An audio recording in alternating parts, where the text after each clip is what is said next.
y un buen aprendizaje. Si hay alguna duda, siempre en las presentaciones hacer las preguntas correspondientes. Pero para ello van a tener que revisar previamente las clases. El día de mañana le voy a alcanzar a la delegada algunas guías teóricas, algunas presentaciones PowerPoint para que ustedes las revisen antes de cada teoría. Esto va a estar en el aula virtual, pero estas primeras clases, como todo se ha retrasado, todavía no está el aula virtual funcionando. Entonces se lo voy a pasar a la delegada para que ella lo comparta con ustedes. También quería decirles de que no se desesperen por el inicio de las prácticas. En cuanto esté todo coordinado, yo les voy a avisar. La situación es muy difícil porque la escuela mandó que solamente eran 100 alumnos los que iban a llevar el curso. Entonces, y ustedes cuando se han matriculado han sido 178 alumnos tengo matriculados. Definitivamente van a faltar docentes. Entonces, ese reclamo hecho a la coordinación del departamento y están viendo la posibilidad de incrementar el número de docentes. Por eso es que no puedo repartir los grupos, por eso es que no voy a tener horarios y por eso que todavía no puedo decir nada acerca de la práctica, hasta que me digan el día de mañana o pasado qué docentes se van a incorporar al curso. Y luego ya recién voy a comenzar a conformar los grupos. Así es que para que no se desesperen ni se preocupen, ya saben y les estoy avisando que yo les voy a avisar cuándo van a poder ya coordinar con sus docentes. Les voy a mandar sus correos, sus teléfonos para que se pongan en contacto con ellos y coordinen con cada docente el mejor horario que puedan. Si por casualidad en el grupo con el docente hay un alumno que no puede coordinar la hora y que es un impedimento para que los demás puedan tomar una decisión, ese alumno puede solicitar que se le reubique en otro grupo. Los cambios los hago yo. Los cambios no los hacen ustedes y digo me voy con fulano ni me voy con sutano, porque yo tengo que ver de que todos los grupos más o menos queden con un número equitativo de alumnos. Porque ¿qué pasa si todos se van a un determinado profesor? Ahora los grupos son grandes. Entonces no es lo mismo trabajar con 14 alumnos que trabajar con 18 o 19. Ahorita los grupos están para hacer como 14 alumnos, lo cual es demasiado. Entonces hay que tener paciencia para ver esto de que nos den más docentes. Entonces ya saben, quedamos en que yo les voy a avisar cuando esté solucionado el problema de práctica. No se desesperen ustedes, ni quieran saber mañana mismo con quién nos toca, qué horario va a ser, porque yo tampoco no sé qué horario va a ser. Ustedes van a coordinar con su docente de práctica el horario que mejor se les acomode. Yo sé que son varias áreas, que tienen distintos cursos y por eso es que estamos dejando que cada grupo de alumnos se acomode con su docente de práctica. Bueno, sin más palabras por el momento, vamos a comenzar con el curso de epidemiología. Acá, por ejemplo, esto ya nos va dando una idea acerca de lo que es la epidemiología. No es la salud de una persona, sino la salud de un grupo de personas y para el cual necesitamos algunas herramientas, ¿no? De información, herramientas de estadística, para poder ver y comprender mejor este problema. Vamos a comenzar con algunos alcances para que veamos si es que necesitamos o no este curso de epidemiología. La pregunta es que siempre se hace, ¿no? ¿Por qué me ponen estos cursos de epidemiología y estadística? En mi formación profesional es importante que aprendas de epidemiología. Vamos a ver algo, qué es lo que pasa en mi formación profesional. ¿Qué observo primero en mi entorno? ¿No? Por ejemplo, vemos, el Perú perdió 51% de sus glaciares en sus últimos 50 años debido al cambio climático, ¿no? El Pastoruri ya está completamente deshielado, esa es una foto de antes, ¿no? Entonces nos preguntamos, ¿el cambio climático se relaciona con la salud? ¿El cambio climático produce alguna enfermedad? ¿No? ¿Por qué tanta preocupación por el cambio climático? ¿Y qué cosa vemos? también lo que acabamos de vivir nosotros. Un grupo de personas que se enfermaron, tuvieron que ponerse algunas medidas preventivas, como las mascarillas. Estamos en una pandemia, ¿no? Y dice coronavirus, Lima sigue en el peor momento. La segunda ola fue catastrófica. ¿Por qué hay una segunda ola? Todas estas preguntas nos hacíamos en el medio de la pandemia. Los que la hemos vivido momentos de desesperación que para muchos nos afectó la salud mental por N razones, ¿no? Desde el temor a la muerte, al no salir, a un montón de cosas, ¿no? Volviendo a otras noticias que tenemos actualmente sobre el factor clima. Dice, las oficinas de Senami se ubican a 300 metros del puente Sánchez Carrión que cruza el río Piura, dice. Y en el salón principal llama la atención una línea en las paredes a casi 1 metro de altura. ¿Y qué es lo que dice el director de esa institución? Que esa mancha apareció luego de que el río se desbordara en el 2017 e inundara todo a su paso, ¿no? Fíjense ustedes, el factor clima y eso, al parecer, se está repitiendo. ¿Y eso qué ha generado? Que ese cambio, esa excesiva lluvia, esa excesiva agua, haya aumentado un determinado vector. Y por eso dice, Piura, la ciudad fantasma del dengue, sin colegios y donde los enfermos mueren en 48 horas. La gente está tratando de sobrevivir a ese problema. Todos los servicios de salud han colapsado.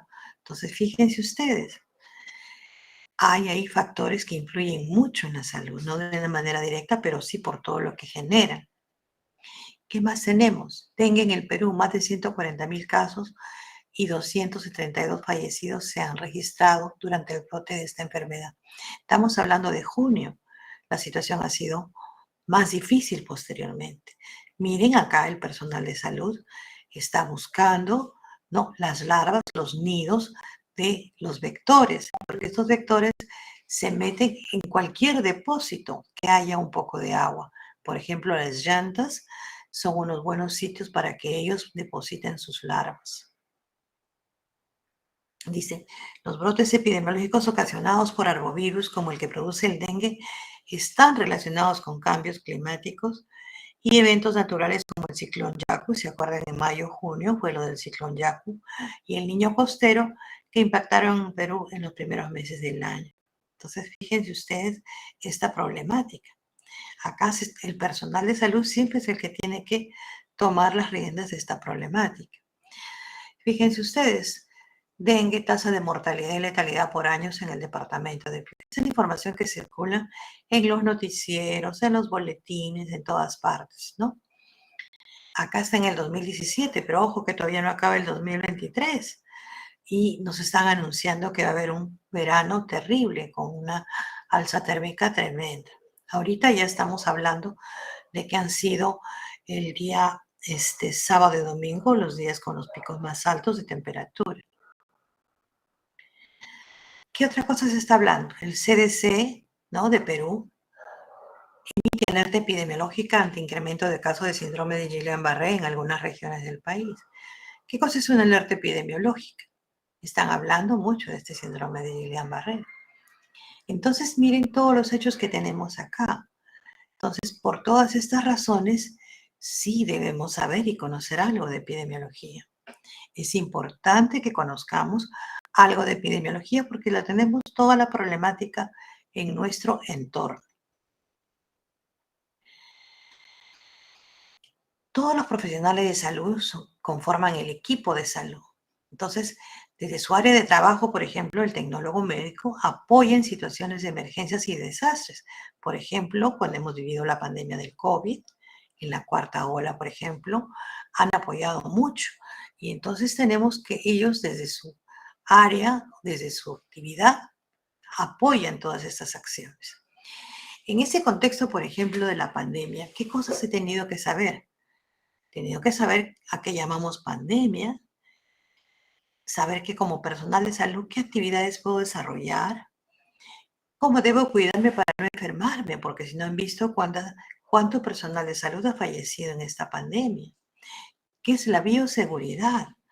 Muchos no mantenían las normas porque no pensaban que podían infectarse. Sin embargo, hay veces estaban con la mascarilla con los enfermos, pero cuando les tocaba, por ejemplo, sus alimentos, compartían, se quitaban la mascarilla y compartían con otros profesionales de salud.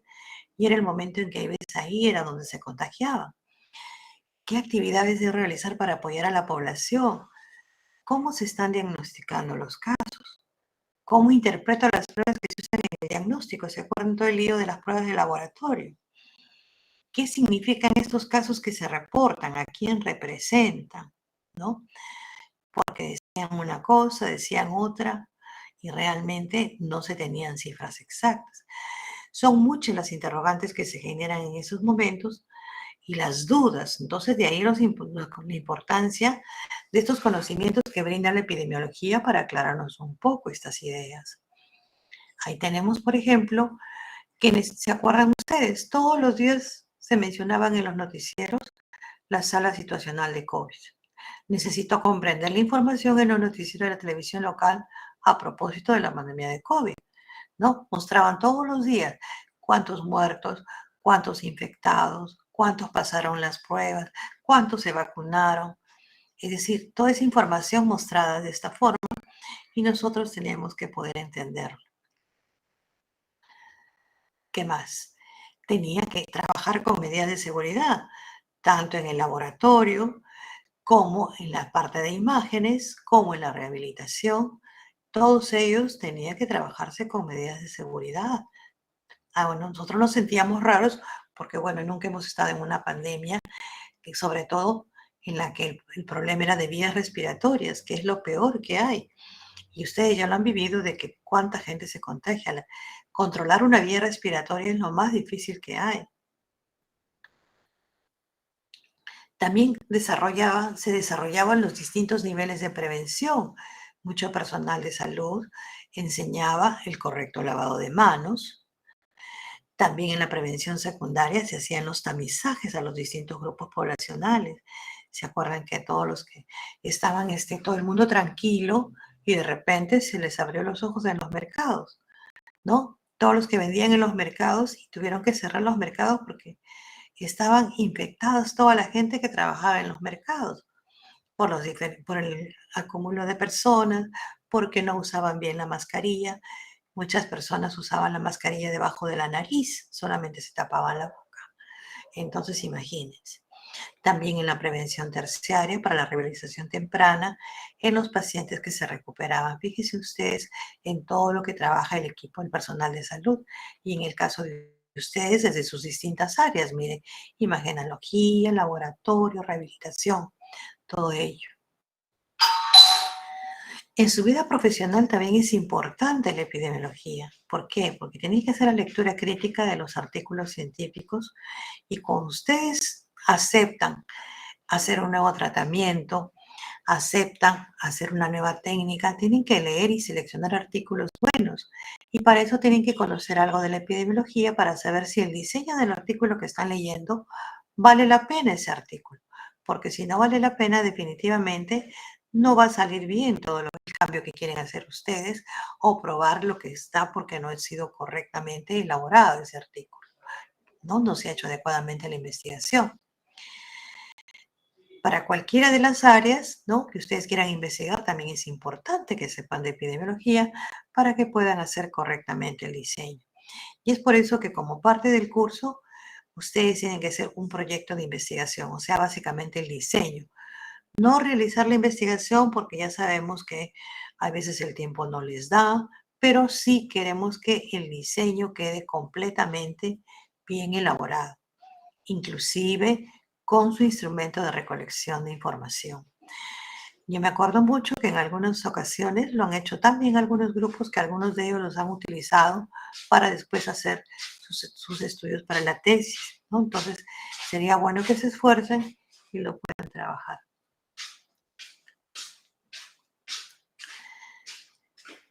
Creo que esta es la última, no sé si hay alguna pregunta al respecto.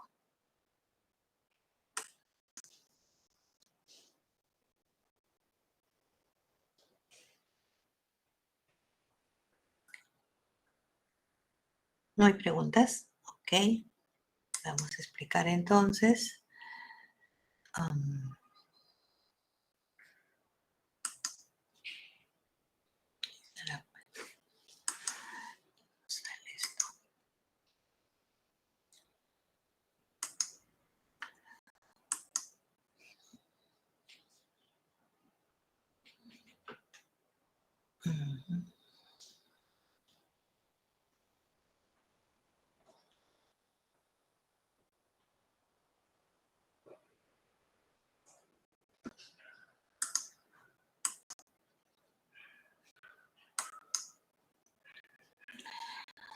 Bueno, vamos a explicar un poquito ahora el sílabus,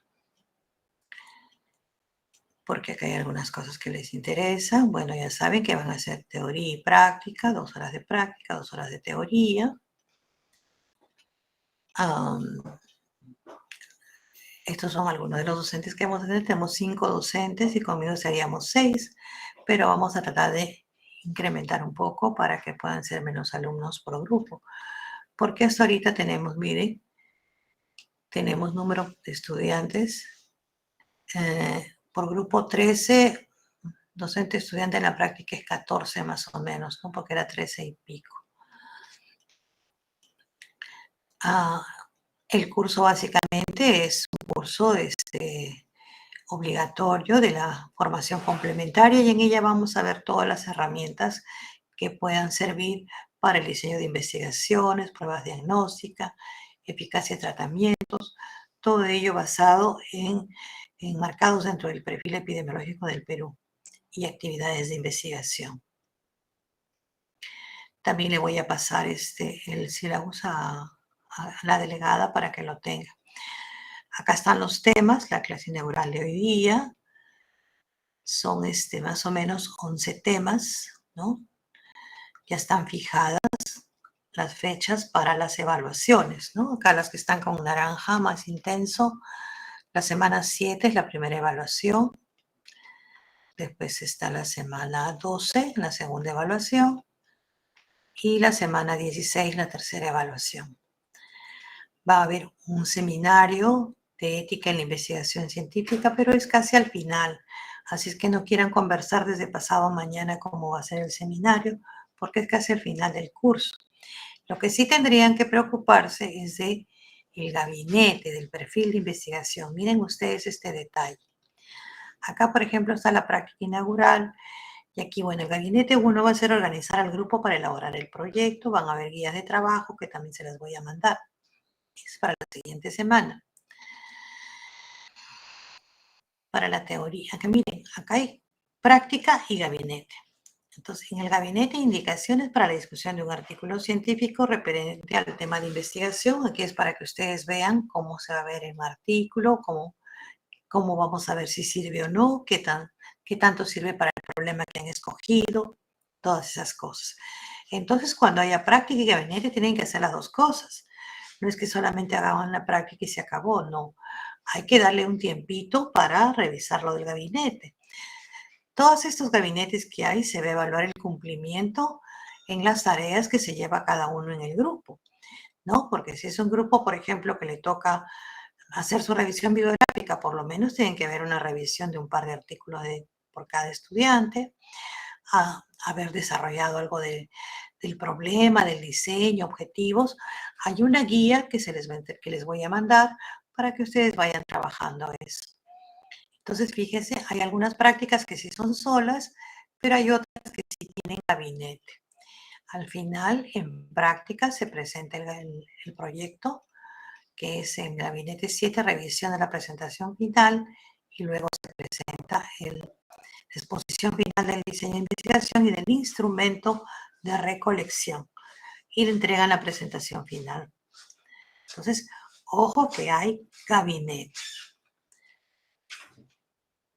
Bueno, en cuanto a las estrategias, bueno, va a ser la revisión de los materiales, la exposición dialogada, las preguntas, el trabajo en equipo, la retroalimentación, que siempre es al final de la clase, se tocan los puntos importantes de cada sesión, algunas actividades de reforzamiento en las prácticas y la parte de las otras competencias que están en el eje de la Facultad de Medicina, que es la investigación formativa, las de responsabilidad social y los aspectos éticos.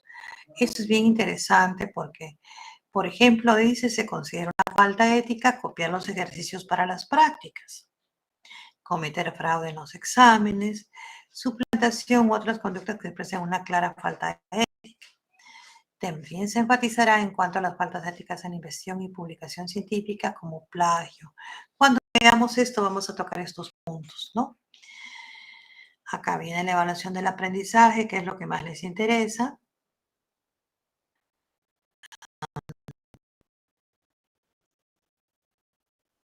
Aquí está, ¿no? El componente teórico se obtiene 3 notas de las evaluaciones teóricas, producto de la evaluación de cada unidad, y esas 3 notas se promedian y aportan el 40% del puntaje. O sea, los 3 exámenes se promedian y dan un 40%. Para práctica, hay una nota que es el promedio de las rúbricas obtenidas en cada actividad práctica y nota de gabinetes. O sea, son 8 gabinetes que va a tener, cada alumno va a tener 8 notas de gabinete y se promedian y dan una nota de gabinete. Y también en cada sesión de práctica hay una rúbrica y entonces se van a promediar, si son 11 prácticas más la nota de gabinete, serían 12. Y esa va a generar una nota del profesor que se va a promediar con las 3 notas de las evaluaciones, producto de la evaluación de cada unidad de aprendizaje. Estas 4 notas se promedian y aportan el 60% del puntaje. Y acá hay un requisito muy importante. Para la obtención de la nota final de la asignatura, es requisito tener nota aprobatoria en la práctica. ¿Y por qué es importante tener nota aprobatoria en la práctica? Porque imagínense ustedes, si yo tengo desaprobado el 60%, no voy a poder aprobar el curso con este 40%. ¿Ya? Entonces, por eso es que esto, bueno, eso simplemente ratifica el porcentaje que tiene cada componente. Ya saben también que no hay sustitutorios de práctica. El sustitutorio solamente es de la parte teórica.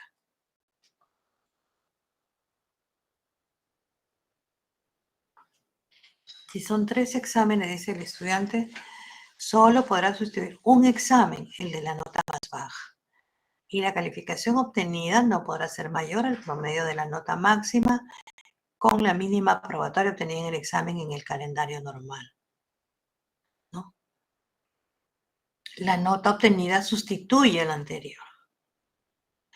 Otra cosa, cuando faltan a los exámenes por diferentes motivos, ¿no? Solamente se aceptan las siguientes situaciones.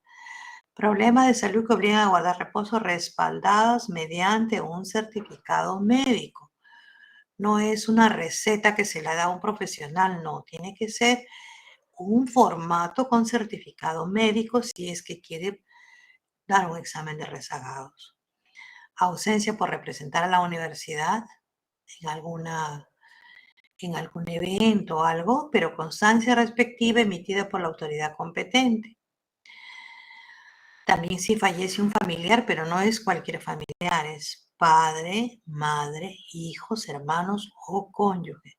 Esto es importante, por favor, que tengan en cuenta. No es que fallezca cualquier familiar suyo, sino son familiares directamente de la familia. Las evaluaciones de recuperación se rendirán dentro del mismo periodo lectivo. Generalmente se toman al final junto con los exámenes sustitutorios, ¿no? Bueno, esos son los instrumentos de evaluación, lista de cotejo y bueno. El libro que utilizamos es el libro de Gordis, ¿no? Que generalmente ya tengo una versión que se los coloco en el aula para el que quiera revisar un poco más, ¿no? Todos los alumnos que asisten tienen que estar matriculados. Para ninguno se reserva la nota para una matrícula posterior. Si no están matriculados, no tienen derecho a ser evaluados. Dice, tiene que asistirse al 70% de actividades de teoría y al 70% de las actividades de práctica. Esto es bien importante que tengan en cuenta. Acá, por ejemplo, dice, ¿no? Este porcentaje también se aplica en las actividades, evidentemente. La asistencia a las actividades de teoría y práctica es obligatoria. Para los efectos del curso, en actividades teóricas corresponde 4 inasistencias y en actividades prácticas 3 inasistencias solamente, que serán consideradas desde el inicio del curso. Tómenlo en cuenta para que no hayan problemas de que sí, cuántas tengo. Ustedes mismos saben lo que las inasistencias que faltan. Y aquí con mucha mayor razón, porque el curso se lleva solamente una vez por semana. 4 inasistencias es un mes del curso que no han venido. Entonces, es bastante para un curso que se dicta una vez por semana. Así que traten de no faltar por gusto, porque el día que de verdad se enferman o pasa algo, simplemente no van a tener nota. Ojo, que no hay que justificar que por enfermedad ni nada, porque cuando es por enfermedad, el estudiante tiene que retirarse si pasa ese 30%, ¿no? Porque de todas maneras, inmediatamente que por la enfermedad haya tenido que faltar y llega ese 30%, se retira inmediatamente sin ningún perjuicio en el curso, ¿no? No hay que esperar hasta el final. Si por enfermedad ha faltado más del 30%, inmediatamente comunicarse para retirarse del curso.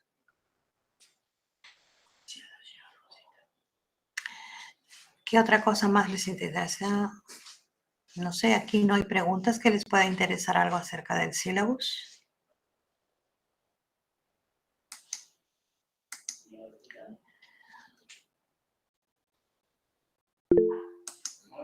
Doctora, buenas noches. Sí, Frecia. Me comentan acerca de los exámenes teóricos. Nombró acerca de las notas prácticas, pero quieren saber cuántos teóricos como mínimo deben aprobar para tener derecho a nota final. Se supone que 2, por lo menos. Porque con 2 jalados generalmente a veces no se aprueban, ¿no? Lo que más exigen es la nota de práctica. Ya, pero en todo caso tengan nota probatoria, en teoría, imaginemos una nota altísima y otras 2 bajas, igual sí tienen derecho a su nota final. Por eso es que hay, ponte que tengan 2 desaprobados. Uno sustituyen y tienen 2 aprobados y un desaprobado. Ya, está bien. Bien, la nota Otra pregunta. Me preguntan acerca del examen, ¿cuánto tiempo va a durar aproximadamente? Eso ya es demasiado prematuro, no sé ni cuántas preguntas van a hacer. Dedíquense a estudiar, que No, yo creo que es la mejor receta. Porque ahorita no, no sé. ¿cuánto tiempo va a durar? ¿Cuánto tiempo va a durar el examen? No sé, depende del número de preguntas. No es que yo tenga fijado cuánto dura ni cuánto no dura. Eso todavía no lo he visto. Es demasiado prematuro. Está bien. Otra pregunta. ¿El gabinete recibirá la asesoría de sus docentes de práctica para su elaboración? Por supuesto, para eso es. Por eso que se va a dar las indicaciones. Lo más importante es que cumplan en todas las tareas que les dan. Por ejemplo, aviso de bibliografía dicen, tienen que revisar 2 artículos y presentarlos. No he revisado. ¿Qué nota se le pone ahí cuando tiene una tarea que cumplir y no la hace? ¿Cuánto le pondrían? Otra cosa importante es que cuando faltan a la práctica, en esa práctica tienen 0. No hay manera de que no se le quite, sea por enfermedad, por lo que quieran, tiene 0, porque en la práctica se evalúan. Ahora vamos a ver la rúbrica de práctica. Entonces, si falta, no se puede inventar notas, así de sencillo. Entonces, cada práctica que faltan es un 0. ¿Qué otra cosa más querían preguntar?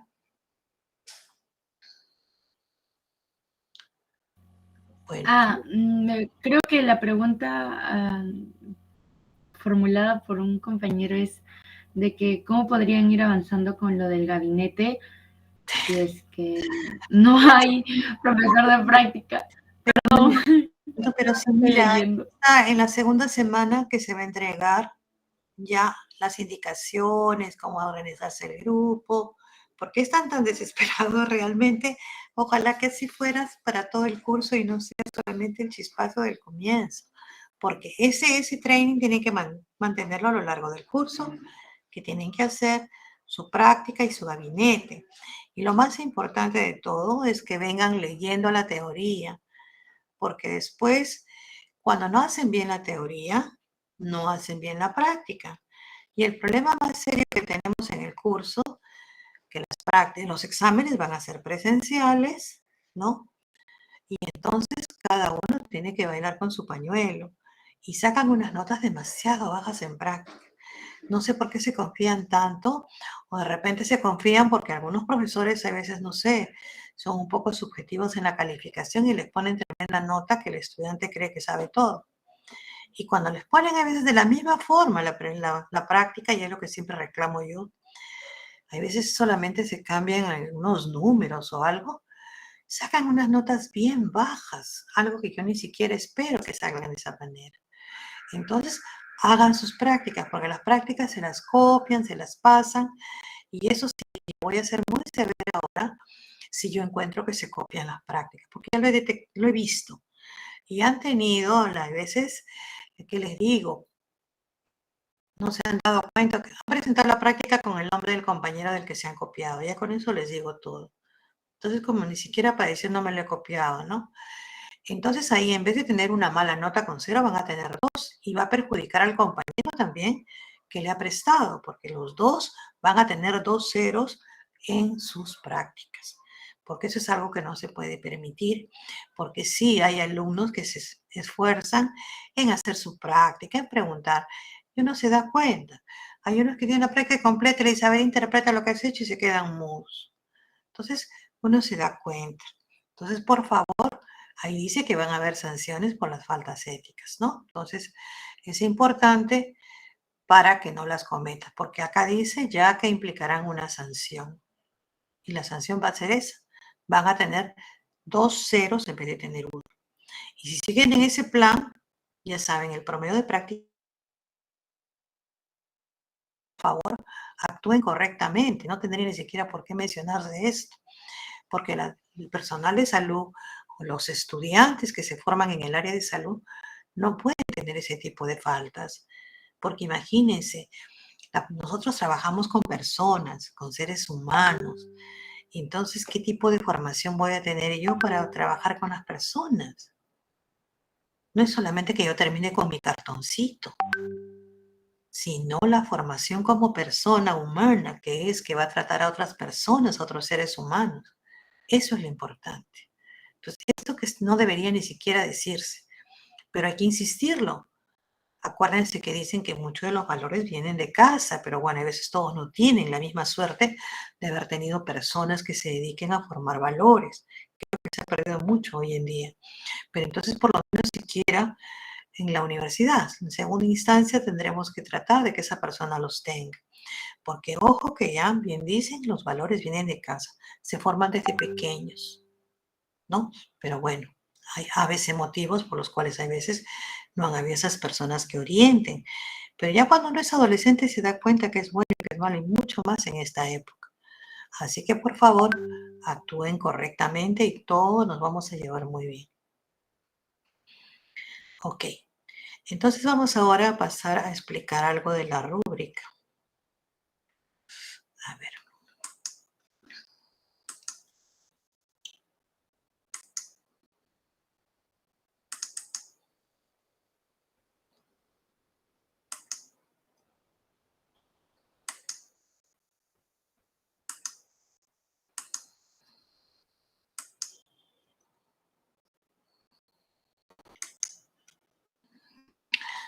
Miren, aquí esta no es la rúbrica.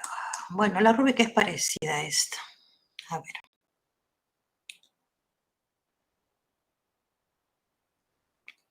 Un ratito.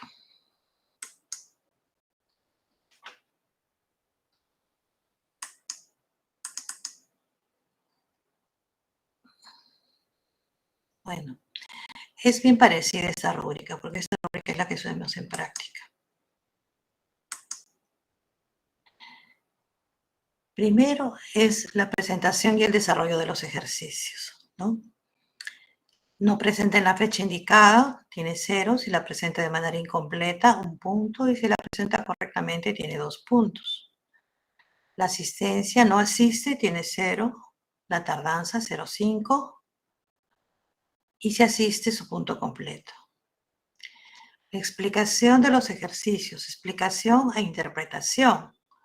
No logra interpretar o lo hace incorrectamente. Logra hacerlo de manera parcial o logra hacerlo de manera completa y correcta y con sustentos teóricos. O sea, ahí tiene entre 3 y 4. Ese es el punto más hasta acá todavía hay veces es más o menos que la hacen la rúbrica.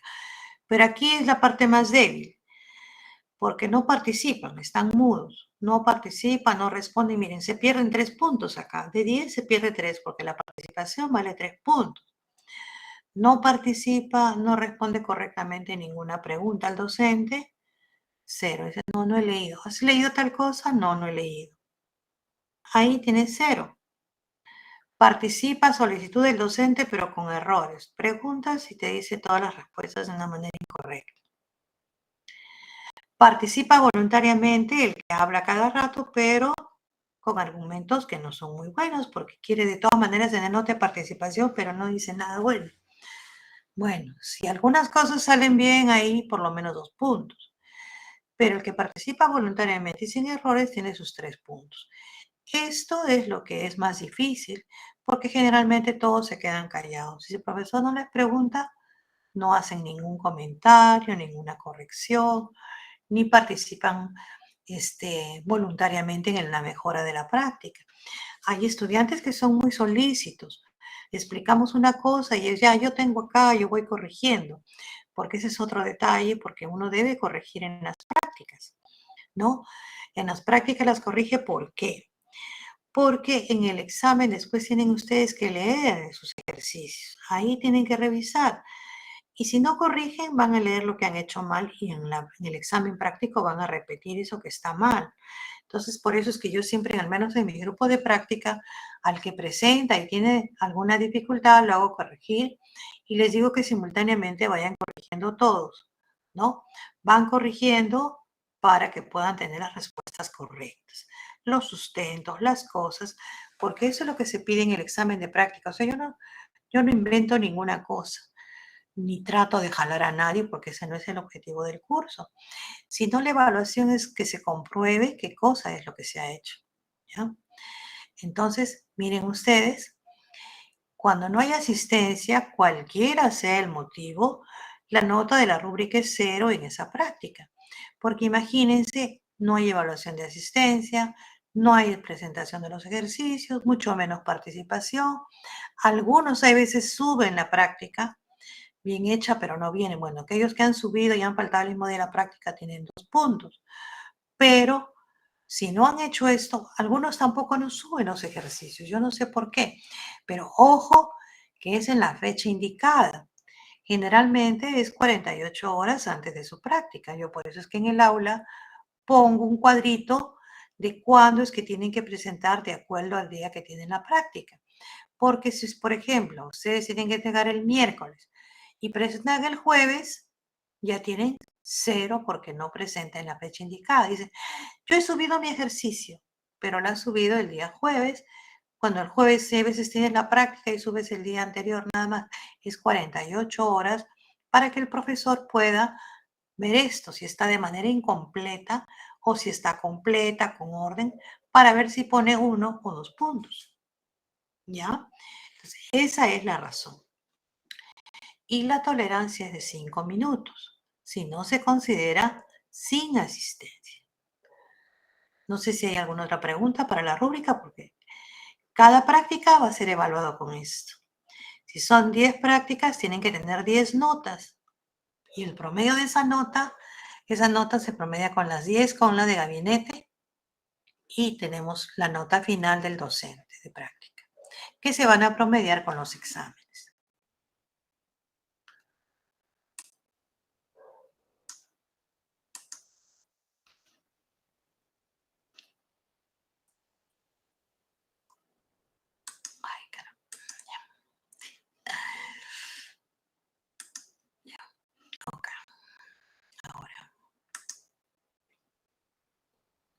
¿Qué nos falta ver ahora? A ver.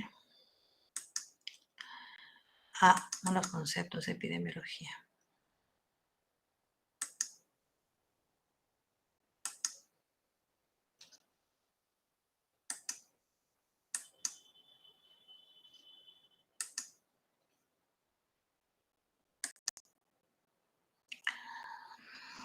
Ya, a ver, acá vamos a explicar los conceptos básicos en las teorías epidemiológicas hasta más o menos que pueda darme mi garganta porque ya se me estoy...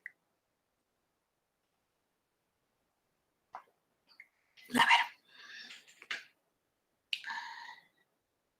vamos a hablar del concepto de epidemiología. Ese es un concepto bastante importante porque más o menos engloba todo el quehacer de la epidemiología. Hay varios conceptos, ¿no? Y por ejemplo, antes, cuando hablaban de epidemiología, la gente ahí mismo se imaginaba las estadísticas, ¿no? Las estadísticas de las enfermedades. Decían que eso era epidemiología, porque veían una tabla y todo. Y eso se confunde porque la epidemiología utiliza mucho la estadística, ¿no? Y entonces es una herramienta que utiliza mucho los análisis estadísticos. Pero no es que epidemiología sea estadística. También antes hablaban, por ejemplo, decían de epidemiología cuando hablaban por ejemplo, cómo se producía la enfermedad, en quiénes se producía, pero de una manera muy sencilla, ¿no? Sin solamente con una descripción. O cuando daban medidas preventivas decía epidemiología, ¿no? Lavarse las manos, hacer tal cosa. Y eso no es, claro, forma parte, pero ese no es el concepto de epidemiología. Entonces, miren ustedes, este concepto sí más o menos como que engloba todo lo de referente a epidemiología. Dice, ciencia que estudia las causas de la aparición, propagación y mantenimiento de los problemas de salud en poblaciones, pero no solamente por conocerlos, sino con la finalidad de prevenirlos o controlarlos. Entonces, tiene una finalidad. Entonces, si desglosamos este concepto, vamos a tener así.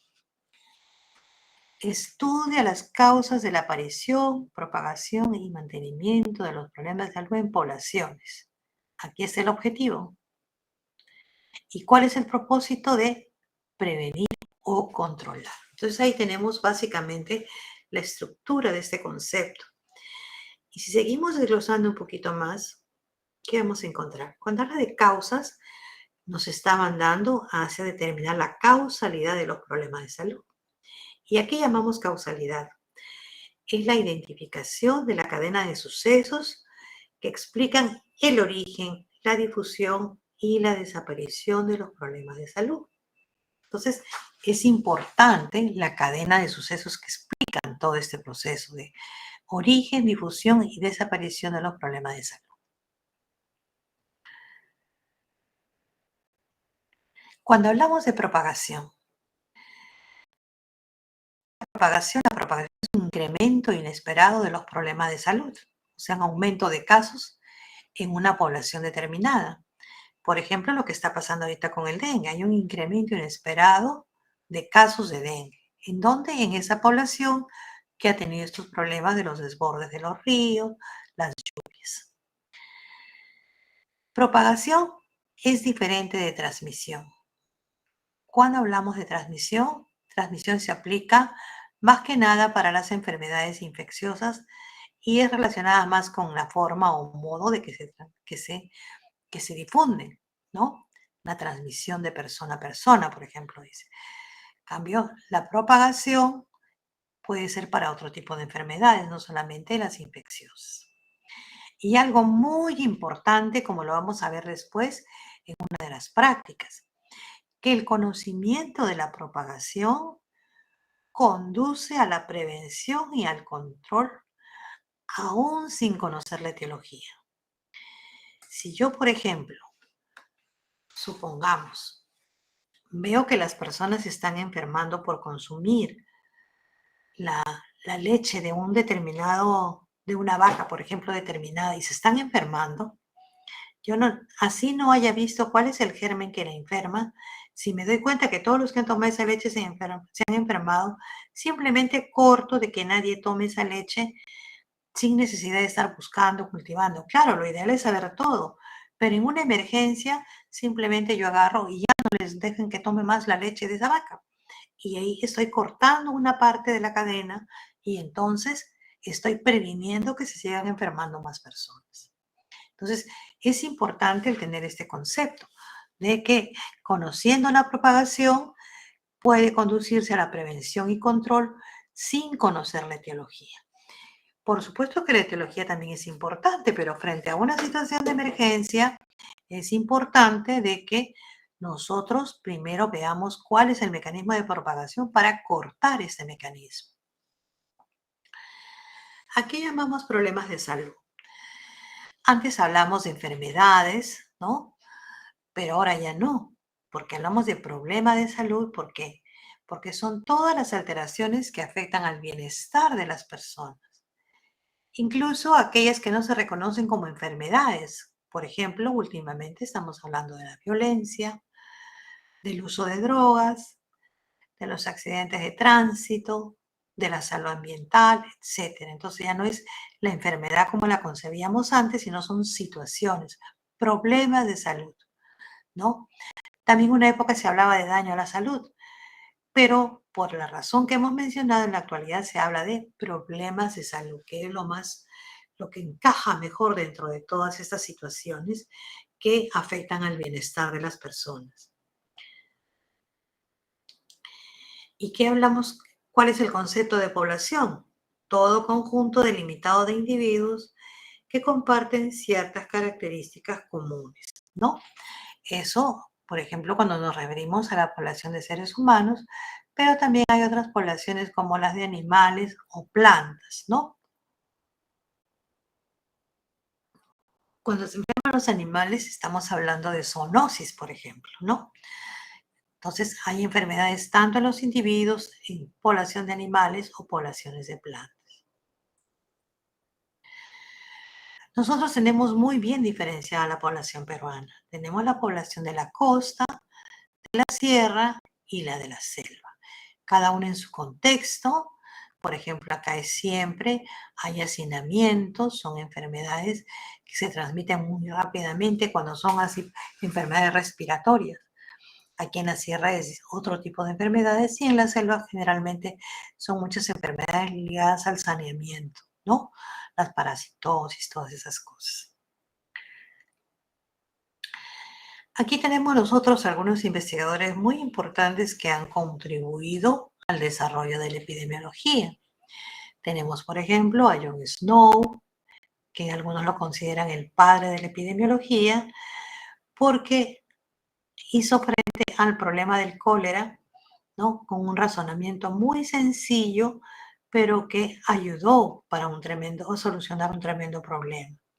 También está William Farr, está Ignacio Semmelweis, cada uno hizo sus aportes correspondientes. Joe Snow trabajó todo lo que era el cólera en su momento. William Farr trabajó mucho en la enfermedad de los mineros. Ignacio Semmelweis en la fiebre puerperal, ¿no? En las gestantes que se infectaban y se morían. Kohlberger en la pelagra. Dolly Hill, que realmente aportó mucho en los estudios de cáncer, ¿no? Porque ustedes saben que se hablaba, por ejemplo, en la época de cuando con lo de la tuberculosis, que se repetían, se podían incubar a los sujetos, a los animales de experimentación y todo eso, pero frente al cáncer pulmonar no se podían hacer muchos estudios experimentales, porque uno no puede poner a una persona a que fume 10 años seguidos 2 cajetillas de cigarro. Entonces, tuvo que ser muy creativo y se hicieron unos criterios que vamos a ver después en el curso, los criterios de Hill, que ayudan mucho cuando no puede hacerse estudios experimentales por la ética, ¿no? Entonces, hay distintas formas también, ¿no? De hacer otros diseños para poder estudiar ese tipo de enfermedades en las cuales es muy difícil la experimentación. También hay varios investigadores que aportaron para lo del VIH-Sida, ¿no? Pero eso ya son de los tiempos más actuales. John Snow es de la época del cólera, mucho muchos años más atrás, ¿no? Yo la verdad que quisiera quedarme un ratito para descansar un poquito. A ver, ¿por qué se produce un problema de salud? ¿No? ¿Por qué se genera un problema? La respuesta a esta pregunta ha llevado al desarrollo de un conjunto de métodos y técnicas que han constituido el cuerpo teórico de la epidemiología. Y todo esto han constituido los enfoques epidemiológicos. Los enfoques epidemiológicos son una especie de lentes. ¿Con qué lente puedo ver mejor el problema? De este tipo, del otro, con él se acomoda mejor. Ahora, esos enfoques no son excluyentes. No quiere decir que si uso uno ya no puedo usar el otro, sino que se habla de la predominancia de determinado enfoque para explicar un problema de salud. ¿Qué enfoques tiene la epidemiología que son importantes? Tenemos el enfoque social, el enfoque histórico y el enfoque biomédico. El que más usa la epidemiología es el enfoque biomédico, sobre todo la epidemiología moderna. El enfoque biomédico también es llamado el enfoque clásico, ¿no? ¿Por qué es el enfoque clásico? Porque se considera que los problemas de salud se incrementan debido a que algunas características especiales de aquellos sujetos que tienen el problema y que no están presentes en el que no los tiene. Y es por eso que este enfoque prioriza la búsqueda de factores específicos, porque de ello va a depender la eficacia y control y la prevención. Y para ello, por eso toma como base el análisis cuantitativo. Se sustenta mucho en los análisis matemáticos, estadísticos, ¿no? Es como, por ejemplo, una persona tiene determinado factor, por ejemplo, digamos, ¿no? Las personas obesas, la obesidad es un factor de riesgo para la adquisición de determinadas enfermedades, como por ejemplo la diabetes, la hipertensión, el síndrome metabólico. Entonces, esa obesidad es un factor de riesgo. No quiere decir que en otra persona que no sea obesa se van a presentar estas enfermedades. Lo que vamos a ver es que en estas personas se va a presentar con mayor probabilidad un determinado problema de salud. A eso se refiere. Y para eso se hace pues el análisis cuantitativo. Entonces, a esto es lo que se llama enfoque biomédico o enfoque clásico. Acá tenemos, por ejemplo, un grupo de fumadores y el grupo de no fumadores. Y vemos en cuáles se van a presentar los problemas respiratorios con mayor frecuencia, en los fumadores o en los no fumadores. Como vemos, los no fumadores generalmente son los deportistas, ¿no? Que son más organizados o disciplinados para sus actividades, ¿no? A diferencia de otros que no son deportistas, que les gusta salir, pasearse y bueno, son inclusive los fumadores sociales, ¿no? Cuando van a un sitio, a una reunión, ¿no? Entonces ahí fuman, ¿no? Le llaman fumadores sociales. El enfoque social toma en cuenta a qué cosa, a los determinantes sociales y trata de establecer similitudes y diferencias en la estructura social, pero no la estructura social en sí, sino porque esto va a depender de qué cosa, de la forma en que viven estas poblaciones, ¿no? Y asumen que los daños o problemas de salud se deben a los modos de vida que tienen algunos y que son nocivos para la salud de las poblaciones. Entonces, esto está basado en los determinantes sociales por la forma en que viven esas poblaciones. Por ejemplo, acá tenemos, miren esta población que tenemos, por ejemplo, acá últimamente vemos muchas invasiones en los cerros. Entonces, nosotros vemos acá, inmediatamente ya nos imaginamos. Aquí, por ejemplo, no debe haber agua, no debe haber un buen saneamiento. Entonces, ya estamos pensando en un determinado grupo de enfermedades. Vemos que solamente hay esteras o casas de un material muy precario. Entonces, debe pasar mucho frío. Hay enfermedades respiratorias, enfermedades digestivas. Si no están bien alimentadas esas personas, van a haber problemas de anemia, de desnutrición y todas esas cosas. Entonces, el solo hecho de ver este grupo de personas en esas condiciones de vida ya nos hace pensar un poco en qué tipo de problema de salud van a tener. Acá, por ejemplo, también es lo mismo. Imagínense estas casas en las cuales solamente hay unas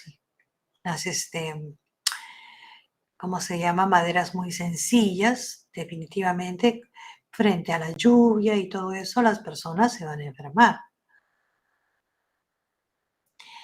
En cuanto al enfoque histórico, el enfoque histórico toma que la población es producto de su desarrollo histórico y los daños a la salud que se han producido de acuerdo a grandes determinantes históricos sociales, más que a factores específicos. Y dice, son los cambios económicos y sociales los que determinan el estado de salud. Y por ejemplo, un cambio importante que se produjo fue en eh, años atrás, cuando por ejemplo eh, comenzó la industrial, había mucha tuberculosis de la forma más avanzada. Y cuando comenzó el saneamiento y ya no se disminuyó ese hacinamiento entre las personas, ese solo fenómeno, ese solo hecho disminuyó la tuberculosis en esos grupos de personas. Un solo hecho importante. Lo mismo también, un hito importante cuando aparecieron los antibióticos. Algo también cambió todo el comportamiento. Ahora último también, frente al problema del VIH, por ejemplo, al comienzo de la pandemia de VIH, eso estaba restringido a ciertos grupos con determinadas conductas, por ejemplo, a los que tenían la conducta HCH, que eran conductas de homosexuales, pero que después, por los cambios de conducta de patrones culturales en los que entró a tallar la bisexualidad, cambió hacia la infección de mujeres y lógicamente infectándose la mujer también había VIH y SIDA en niños. Entonces, un patrón cultural de cambio, cómo afecta en el comportamiento de un determinado problema de salud, ¿no? Entonces, eso es importante tener en cuenta estos enfoques para explicar de la mejor manera frente a un problema de salud. Aquí tenemos un cuadro resumen de los enfoques. Hay más enfoques, pero esos son los más básicos e importantes para explicar algunos de los problemas de salud que tenemos en nuestro país. Por ejemplo, en el biomédico, la causalidad se va más a factores específicos.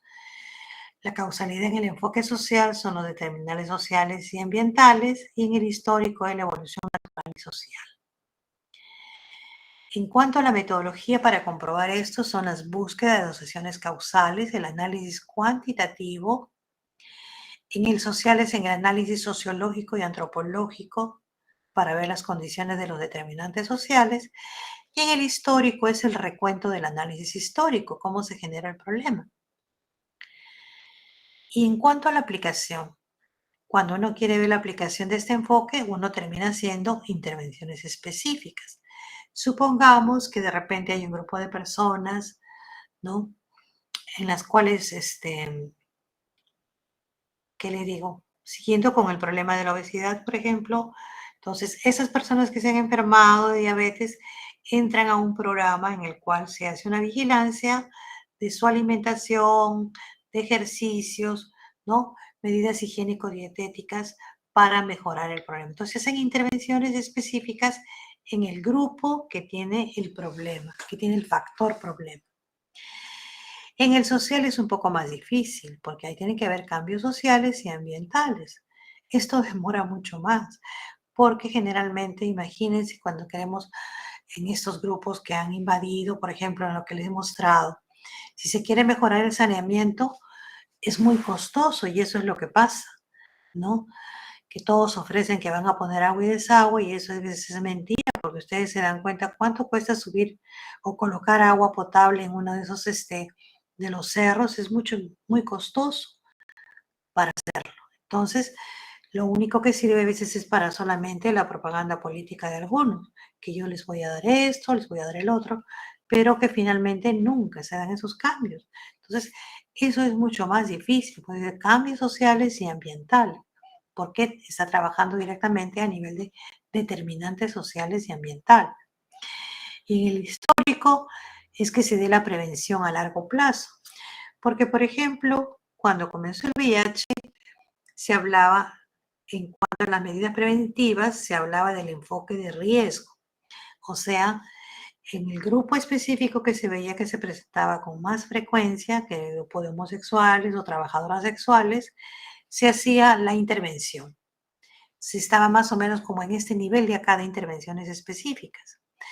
Pero ¿qué pasó cuando hubo el cambio en el patrón de conducta y hubo la bisexualidad y ya se enfermaba la mujer y la mujer tenía sus bebés infectados?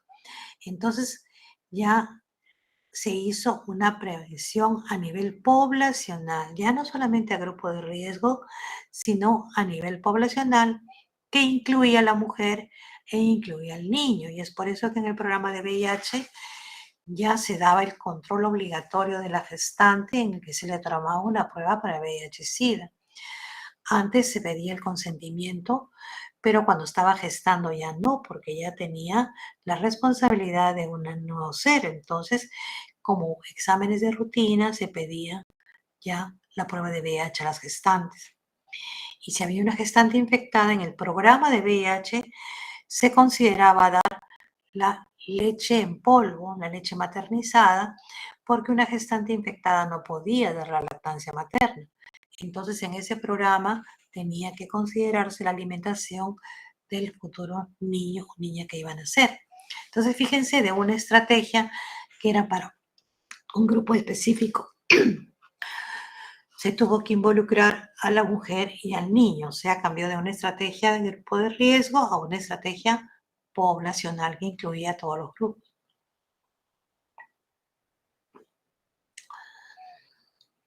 Aquí tenemos entonces ahora en qué aplicamos o usamos la epidemiología. Información para la toma de decisiones, ¿no? Hacemos el análisis epidemiológico de la magnitud y velocidad de los daños, identificación de asociaciones, toda esta información para poder tomar una decisión adecuada. También están los sistemas de vigilancia para ver si se está yendo por buen camino o no, si es correcto lo que estamos haciendo. También para los enfoques particulares para la prevención, el enfoque de riesgo, el enfoque preventivo, el enfoque poblacional. Bueno, acá sin querer habíamos tocado ya el enfoque de riesgo y el enfoque poblacional cuando cambió la conducta de la homosexualidad por la bisexualidad, por ejemplo. Para hacer procedimientos predictivos, para elaborar la curva o canal endémico y modelos matemáticos. Eso también lo vamos a ver que nosotros, elaborando una curva endémica, podemos ver qué comportamiento, de acuerdo a la información que tenemos, va a seguir el curso de un determinado problema de salud.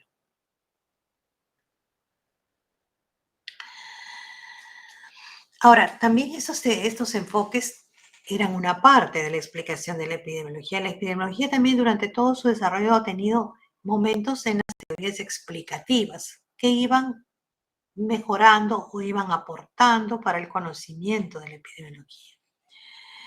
¿Qué función tienen esas teorías o qué función cumplían? Integrar y sistematizar el conocimiento para dar conceptos para explicar los problemas de salud en las poblaciones. Eso era lo importante, porque frente a un problema querían explicarlo para poder controlar y trabajarlo de la mejor manera, porque si yo no lo entiendo, no lo puedo explicar claramente, no determino cuál podría ser la posible causa o cuál es el mecanismo de propagación. Y acuérdense que hemos dicho que controlando la propagación es la importancia que tiene la epidemiología en ese punto, que no sigan aumentando los casos. ¿Qué teorías explicativas tenemos? Las más conocidas, la del proceso de salud-enfermedad, la del foco natural de las enfermedades, la de la multicausalidad, la de la historia natural de la enfermedad, son varias teorías.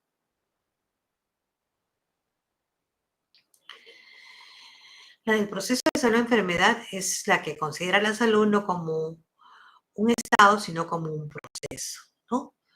Un proceso determinado por todos los antecedentes de esa persona y en el que han influido diferentes factores, ¿no? Y últimamente se ha dado mucha importancia a los factores históricos y sociales, por esto mismo que hemos visto del VIH. Ustedes saben que la pandemia del VIH es una de las últimas también, bueno, ahora ya no diremos la última, penúltima pandemia, ¿no? Porque de las últimas pandemias, porque ahora la última ha sido la de COVID, ¿no? Una pandemia que realmente nos ha zamaqueado a todos. Entonces, es importante tener en cuenta todo eso. Fíjense ustedes, ahora, por ejemplo, después de haber vivido la pandemia de COVID, ¿no?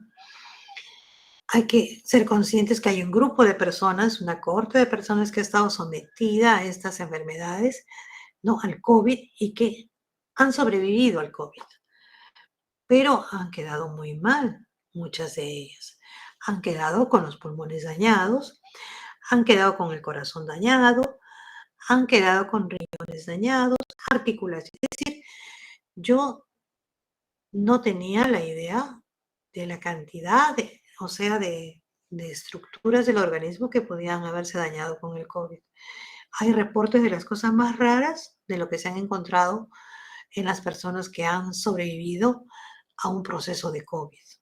Entonces es importante que nosotros tengamos en cuenta esto, porque ya cuando veamos a una enfermedad en una persona que ya tiene los pulmones dañados, tenemos que tener más cuidado, ¿no? Entonces es importante que uno tenga en cuenta todo el proceso de esas personas que han vivido.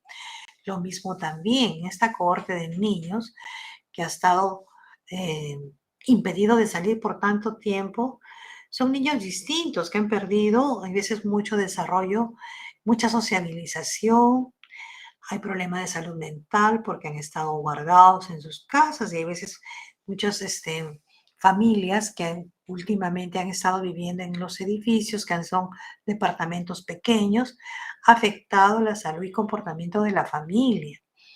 Entonces es importante tomar en cuenta todas esas cosas, no solamente tomar a la persona en el aire, sino cuál ha sido su desarrollo histórico de esa persona, dónde ha estado, qué ha pasado, cómo ha vivido.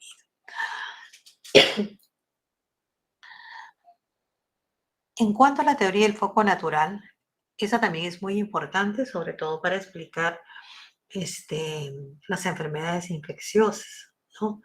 Y las enfermedades que están ligadas a las condiciones naturales o culturales, sí se considera un foco natural. Dice, el foco natural es parte de un área geográfica con características ambientales definidas, donde se desarrolla una interrelación entre animales, plantas y agentes patógenos, que pueden o no tener capacidad patogénica en el hombre, ¿no? Pero como bien lo dice su nombre, es un foco. Hay un conjunto de componentes, pero muchas de ellas sirven para explicar qué cosa, muchas enfermedades infecciosas, ¿no? Y por eso que se utilizaba mucho para explicar este grupo de enfermedades. La de la historia natural de la enfermedad también fue una teoría muy importante. En el año 40 se introduce el concepto de historia natural, pero aplicado a las enfermedades infecciosas solamente, porque en esa época era lo que más había, entonces las personas o los investigadores de esa época estaban más preocupados de solucionar ese tipo de enfermedades. Pero ya después fue Lebel y Clark los que dieron las bases para aplicar ese concepto a cualquier tipo de enfermedad, no solamente a las infecciosas. ¿Y eso por qué? Porque ya no solamente habían enfermedades infecciosas, sino comenzaron a haber enfermedades crónicas y enfermedades de otro tipo. Y esta sirvió para dar la base teórica a las prácticas preventivas. Nosotros en la siguiente clase tenemos una clase de historia natural de la enfermedad específicamente para establecer esta cuestión de los niveles de prevención, que justamente en epidemiología, como hemos leído, la finalidad es prevenir y controlar. Entonces, usando esa teoría de historia natural es que nos sirve para las prácticas preventivas. Entonces, ya hemos explicado los enfoques y las teorías. Entonces, como les digo, para la siguiente clase va a ser historia natural de la enfermedad y vamos a explicar un poquito más acerca de esto. No sé si hay alguna pregunta.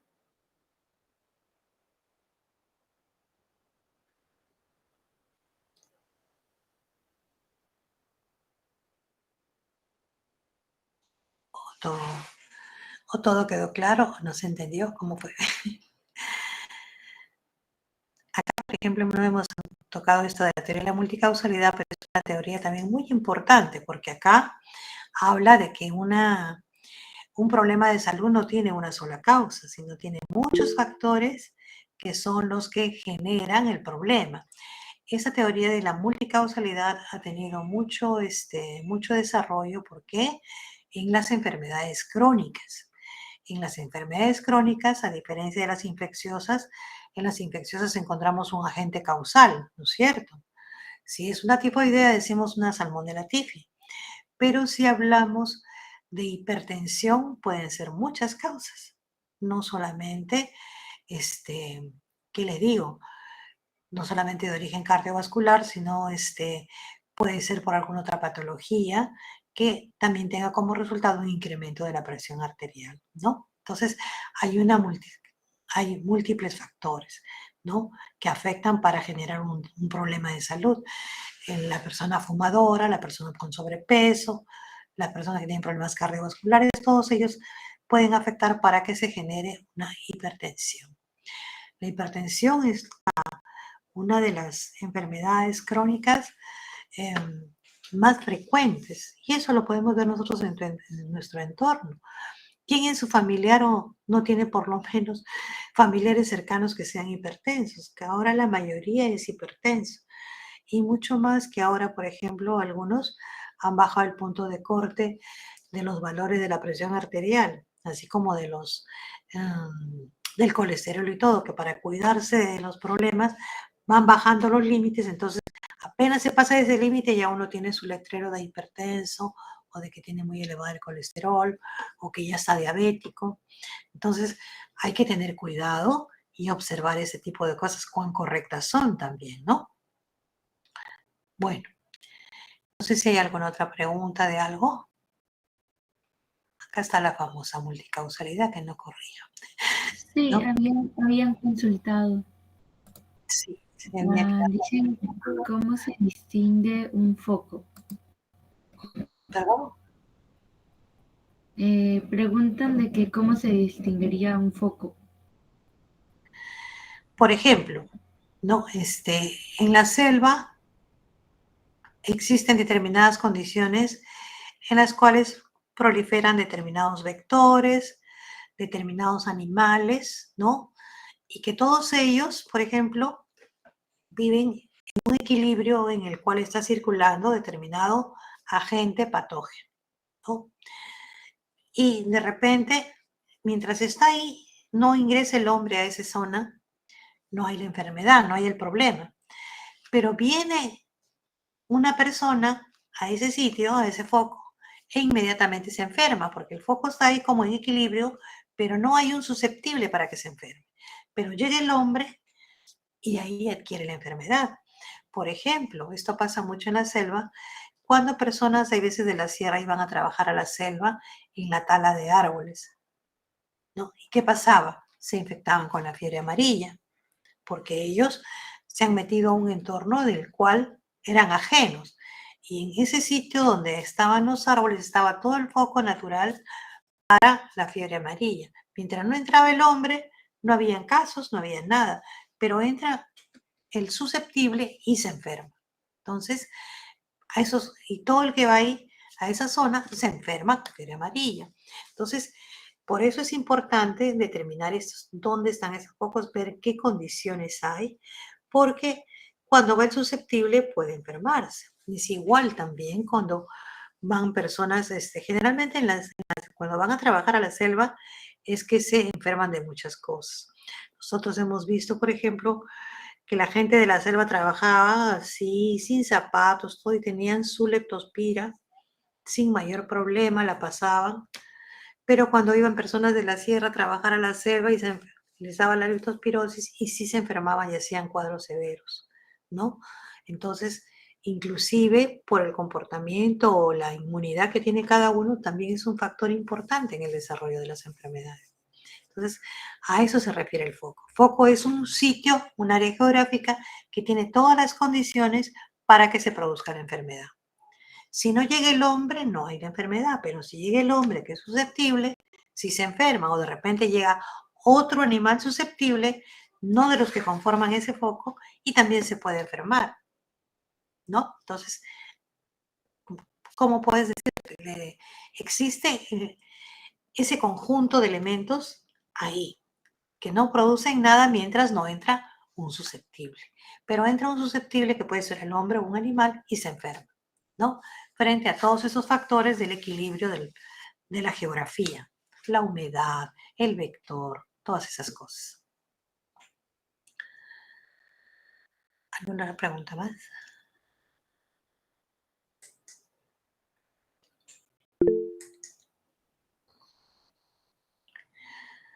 ¿Alguna otra pregunta más? No, ya no. Le agradecía más por la respuesta. No, más bien gracias también a ustedes por la tolerancia, porque bueno, estoy con la garganta pésima, pero tenemos que avanzar. Si nos atrasamos una semana, se nos descuadra todo el curso, porque es más pesado. Como hay veces también creo que durante todo el desarrollo nos ha tocado un feriado, que también vamos a tener que manejarlo después, si es que no queremos trabajar en feriado. Entonces, bueno, vamos a ir viendo cómo avanzamos de la mejor manera, porque todos queremos que salga bien el curso. Yo para el día de mañana y te voy a mandar las cosas para la siguiente semana. Te voy a mandar el syllabus, la clase de ahora que hemos hecho, la presentación. También tengo guías teóricas. Te voy a ir mandando porque seguro que nos van a demorar en el aula virtual, pero no podemos quedarnos cruzados de brazos. Así es que mando los archivos, ya después los volveré a colgar en el aula, pero por lo menos van leyendo, ¿ya? Es importante que lean antes de la teoría para que puedan tener las preguntas más claras y sepan que no han entendido, ¿ya? Ok, un gusto. Sí.